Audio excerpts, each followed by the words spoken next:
Alright, let's dive into something that's got the Rugby League world buzzing. Warrington Wolves vs Wigan Warriors, set to clash in Dublin in 2027.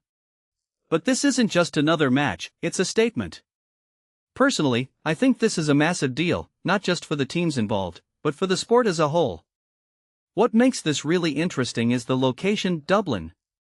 Rugby League, traditionally rooted in the north of England, is now venturing into new territories, and Ireland is the latest stop on this global tour. Now, let's break this down. First off, the venue, the newly refurbished Laya Arena. This place has just undergone a €52 million transformation, and it's not even primarily a rugby league stadium. It's the home of Leinster Rugby, a union side.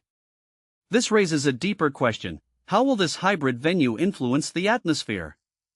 Will it feel like a neutral ground, or will it lean more toward one team? From my perspective, this adds an extra layer of intrigue to the event. What many people don't realize is that this isn't the first time these teams have met in Dublin. Back in 1934, they faced off at Shelbourne Park. Fast forward to 2027, and it's like history is repeating itself, but with a modern twist. This isn't just a game, it's a continuation of a legacy. And let's not forget Wigan's Charity Shield match against Leeds in Dublin in 1995. There's a pattern here: Dublin seems to have a soft spot for rugby league, even if it's not the dominant sport in Ireland.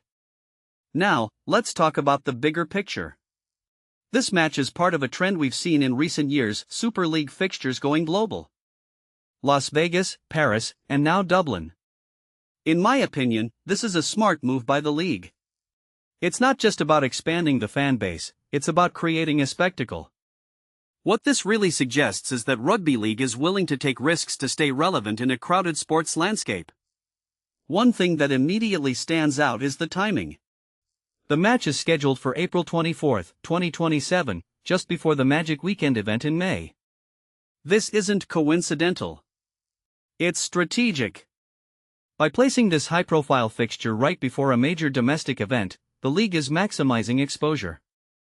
If you take a step back and think about it, this is a masterclass in scheduling, keeping the momentum going and giving fans something to look forward to. Now, let's talk about the teams. Warrington and Wigan are no strangers to these international fixtures.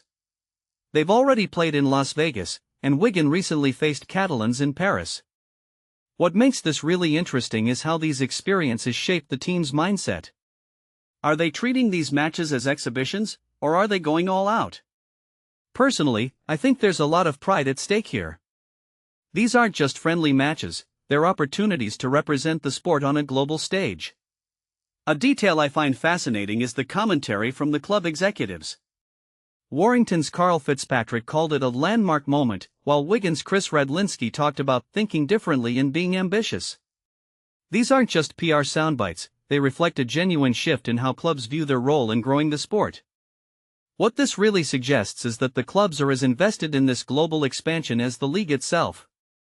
Finally, let's talk about the fans. Radlinski mentioned creating an occasion that people want to be part of, whether they're lifelong supporters or new to the sport. This raises a deeper question: how do these international fixtures impact fan engagement?